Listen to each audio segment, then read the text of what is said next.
The sun began to set over the small, dusty town of Riverbend, casting long, golden shadows across the narrow streets. In a tiny, cramped room filled with the smell of old paper and ink, 22-year-old Leo sat hunched over a wooden desk. This desk was his world. For 3 years, Leo had been trying to build something out of nothing. He wanted to be a writer, but not just any writer. He wanted to tell stories that changed the way people looked at the world. However, success felt like a distant dream. His pockets were often empty, and his stomach often growled, but his heart was full of a fire that refused to go out.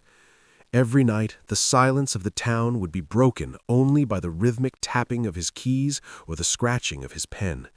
He lived on cheap noodles and black coffee, saving every cent he could to buy more paper or pay for his slow internet connection.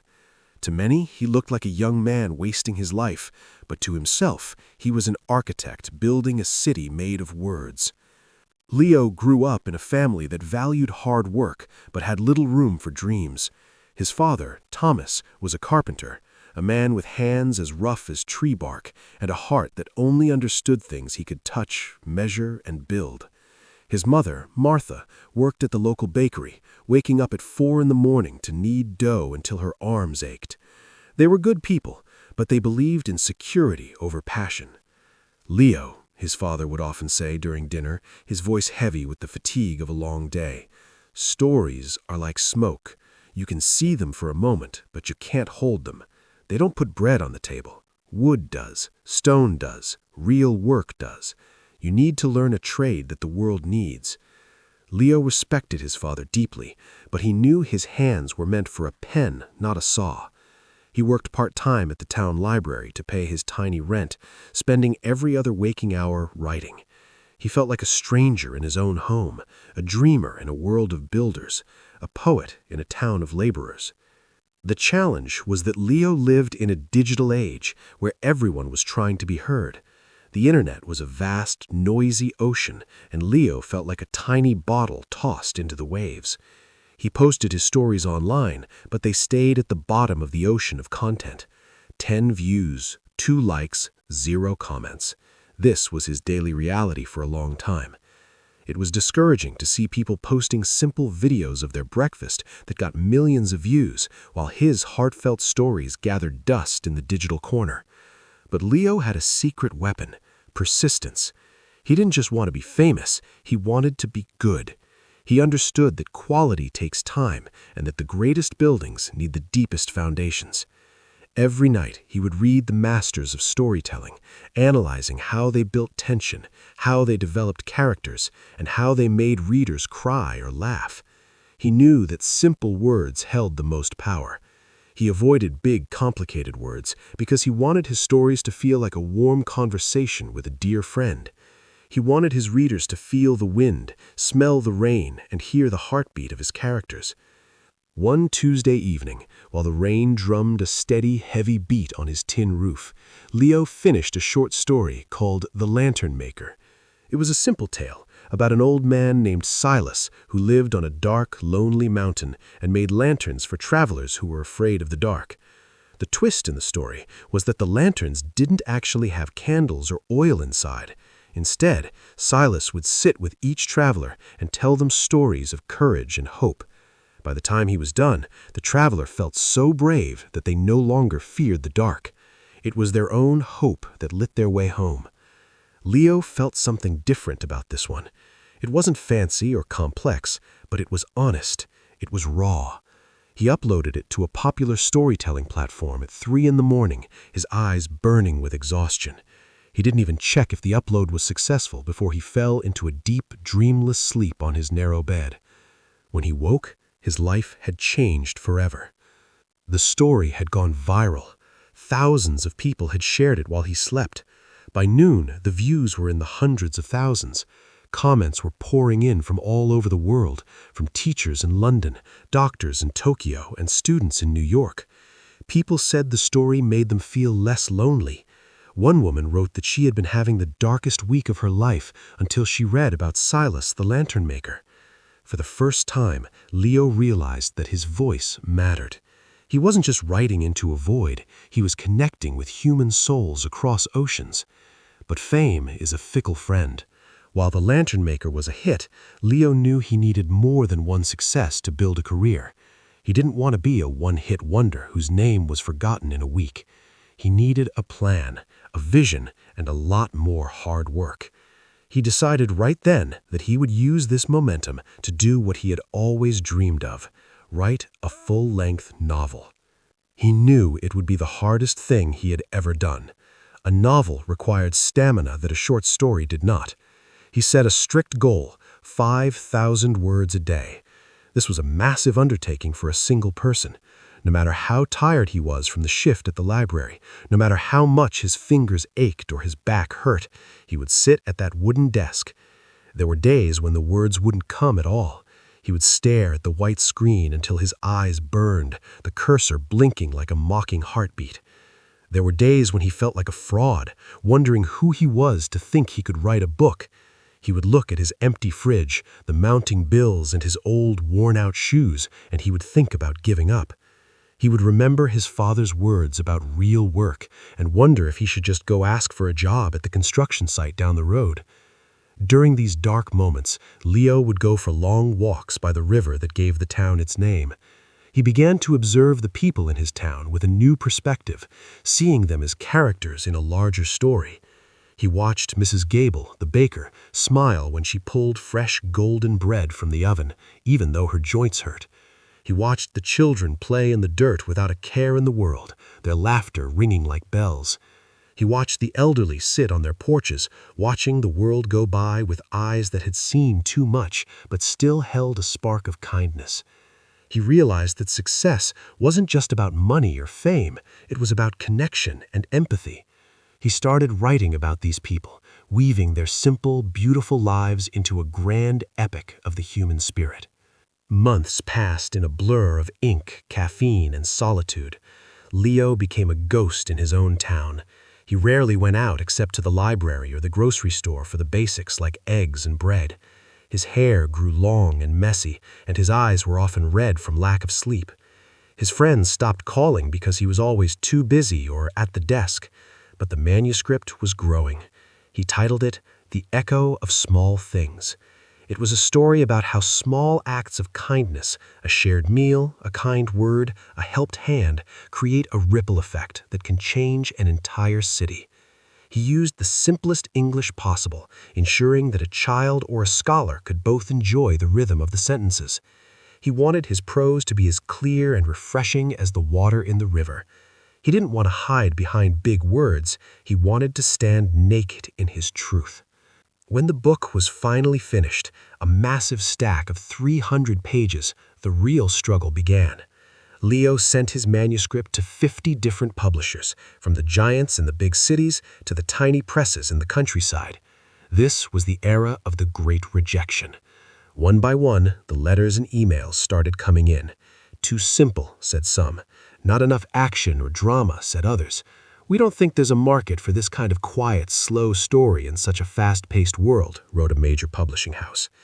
Each rejection felt like a physical blow to his chest. He kept the letters in a bottom drawer, not to mourn them, but to use them as fuel to his fire. He told himself that he didn't need 50 people to believe in him. He only needed one yes. But as the weeks turned into months and his savings dwindled to nothing, even his own hope began to flicker like a candle in a storm. While waiting for the 51st response, his old rusty car finally gave up. The engine smoked and died right in the middle of a busy road. He didn't have the money to fix it, so he had to walk 3 miles to the library every day in the blistering heat of the summer. One afternoon, sweating, dusty, and utterly exhausted, he sat down on a park bench to catch his breath. An old woman was sitting there, struggling to open a jar of water with her weak, shaking hands. Leo took the jar gently, opened it with a quick twist, and handed it back. She thanked him with a bright, toothless smile and said, "You have kind eyes, young man. You look like someone who is carrying a heavy burden. Whatever you were waiting for, it is coming. Just keep walking. The road is long, but the destination is more beautiful than you can imagine." Those words stayed with him like a song, giving him the strength to keep going when his legs wanted to stop. A week later, he received an email that looked different from the others. It wasn't a standard rejection form. It was from a small, independent press called Heartstone Books. The editor, a woman named Sarah, said she had found his manuscript in a pile of forgotten papers and had read it in one sitting, ignoring her lunch and her meetings. She said she had cried 3 times while reading it because it reminded her of her own father. She wanted to publish it. She explained that she couldn't offer him a huge amount of money up front, but she promised to put her whole heart into promoting it. She believed in the message of the book. Leo agreed immediately, his hands trembling as he typed the reply. He didn't care about the money. He cared that his story had finally found a home where it was loved. The launch of The Echo of Small Things was quiet and humble. There were no big parties, no TV interviews, and no colorful billboards. But then, he also started a mentorship program for young writers. He didn't want to just give money. He wanted to give his time and his wisdom. He spent his weekends reading manuscripts from unknown writers, the dreamers that the world often ignored. He would write long, encouraging notes in the margins of their pages. He remembered how much a single kind word from that old woman on the park bench had meant to him, and he wanted to be that person for someone else.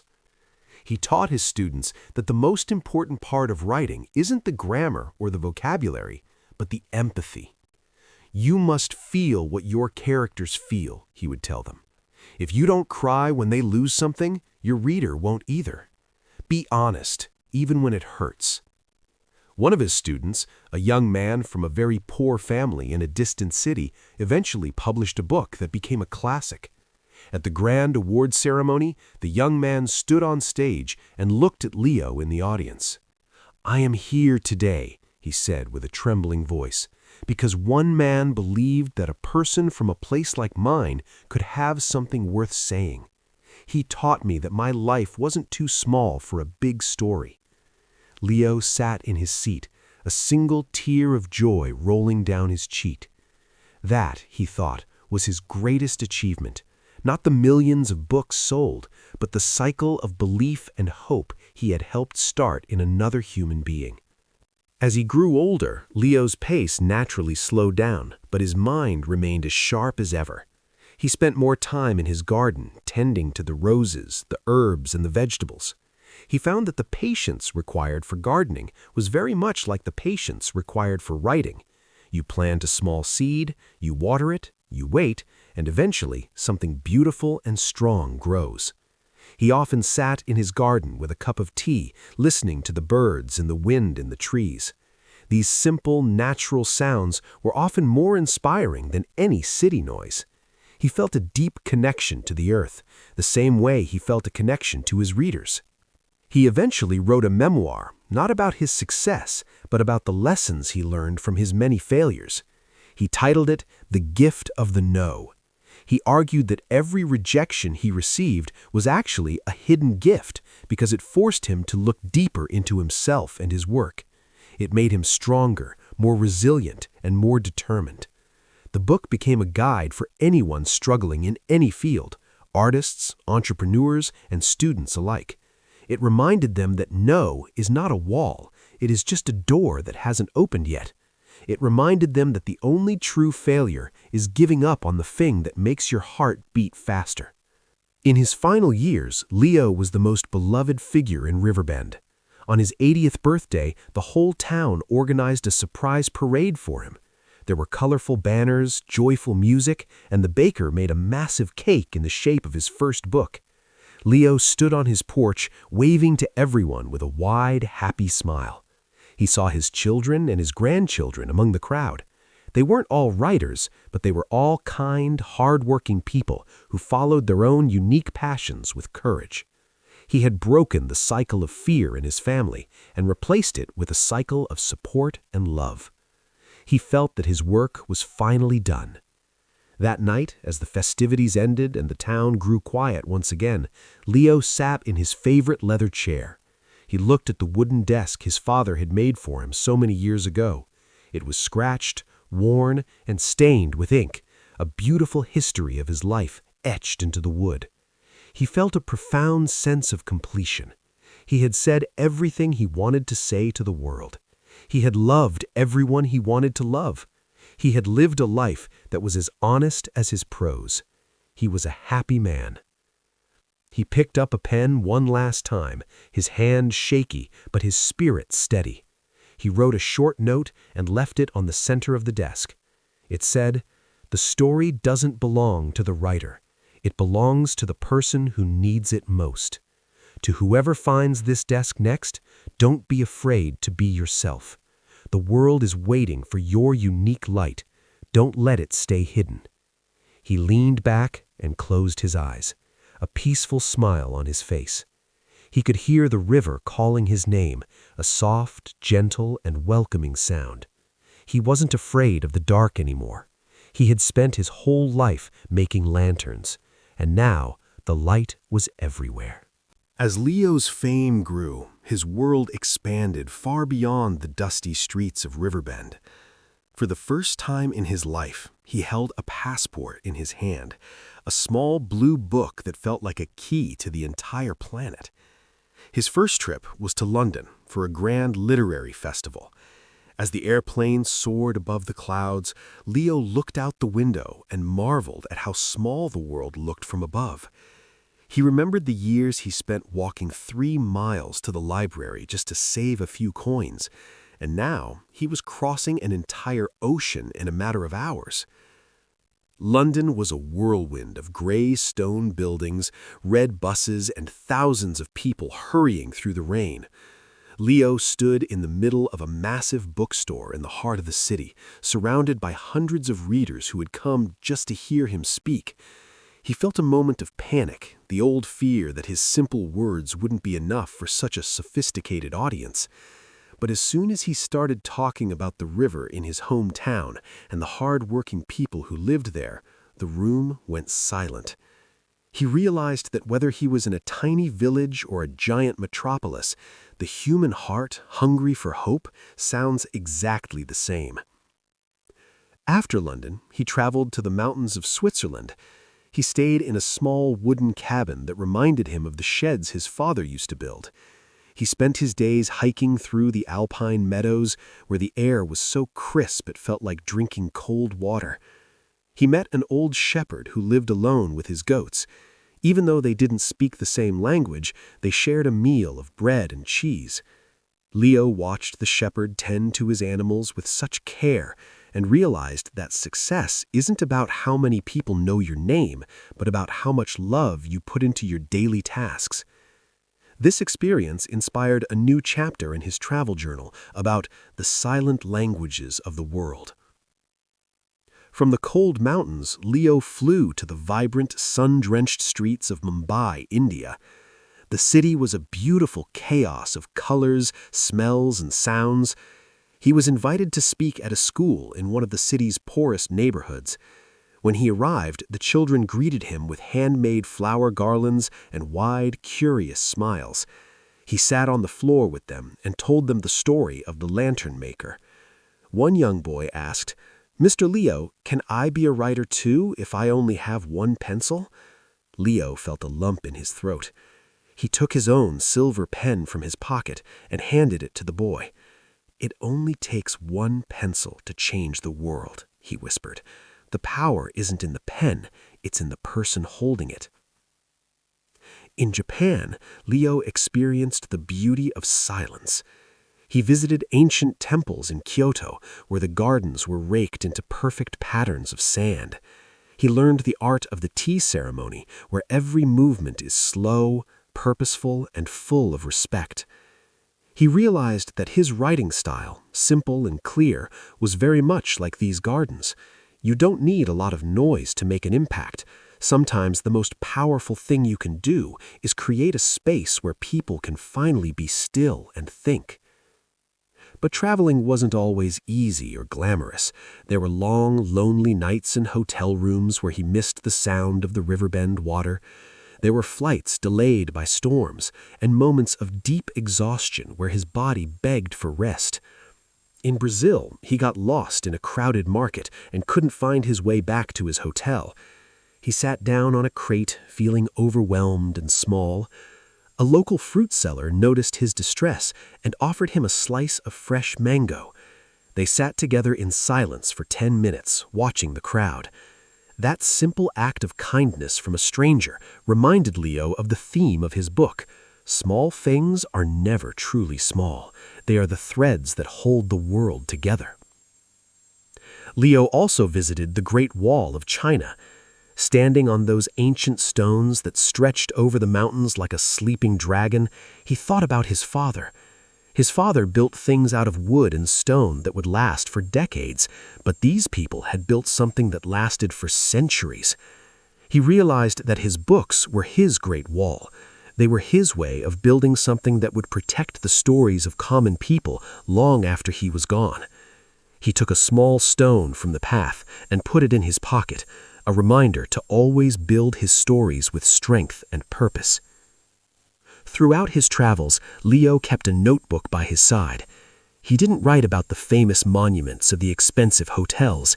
Instead, he wrote about the faces he saw, the tired eyes of a fisherman in Greece, the joyful dance of a grandmother in Kenya, the concentrated frown of a student in Paris. He realized that the success the world talked about, the awards and the money, was just a shadow.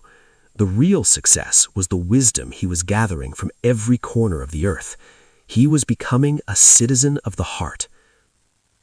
One of his most memorable experiences was in a small village in Norway during the winter. The sun barely rose above the horizon, and the world was covered in a thick blanket of blue snow. He stayed with a family that had lost their home in a fire and was rebuilding it together. Every evening, they would sit around a small fire and take turns telling stories. Leo didn't tell his famous stories. He just listened. He learned that storytelling is a form of survival. It's how we keep ourselves warm when the world is cold. When Leo finally returned home to Riverbend after a year of traveling, he was a different man. He walked to the river and sat on his favorite bench. He looked at the water and realized that while he had seen the wonders of the world, the most beautiful thing was the feeling of belonging. He had gone out to see the world, but he had ended up finding himself. He understood now that he didn't write to become famous. He wrote because he was a bridge between all those people he had met. His father met him at the door of his workshop. "You look older, Leo," he said, wiping his hands on his apron. "And you look like you've seen things I'll never see." Leo hugged his father, feeling the strength in the old man's arms. "I saw the same things you see every day, Dad," I replied. "I saw people working, loving, and trying to build something good. The world is just a bigger version of Riverbend." Leo spent the next few months writing a new book titled The World in a Grain of Sand. It was a collection of stories from his travels, told through the eyes of the simple people he had met. He didn't use big words to describe the Eiffel Tower or the Taj Mahal. Instead, he described the way the sun felt on his skin in India and the smell of the rain in London. The book was even bigger success than his first one because it made everyone feel like they had traveled with him. He used the money from his travels to build a house of stories in Riverbend. It was a place where travelers from all over the world could stay for free if they promised to share one story with the local schoolchildren. Riverbend, once a quiet and dusty town, became a hub of culture and conversation. People came from everywhere to see the town that had produced the world's most loved writer. But Leo remained humble. You could still find him at the local library on Tuesday afternoons, helping children find books, or sitting by the river with his old notebook. His life was a testament to the fact that success doesn't change you, it just reveals who you are. Leo was and always would be the boy who loved the smell of ink and the sound of the water. He had traveled the world to learn one simple truth, that we are all much more alike than we are different. And as he sat at his cherry wood desk, writing his final thoughts on his journey, he felt a deep sense of gratitude. He had turned his dreams into a reality, not by running away from his roots, but by taking them with him wherever he went. The sun set over Riverbend once more, but now the golden light felt like a global embrace. Leo looked at his passport, now full of stamps and memories, and tucked it into his drawer. He didn't need to travel anymore to see the world. He could see it every time he closed his eyes and thought of a friend in a far-off land. He was home. He was at peace, and his story was far from over. It was just beginning a new, beautiful chapter.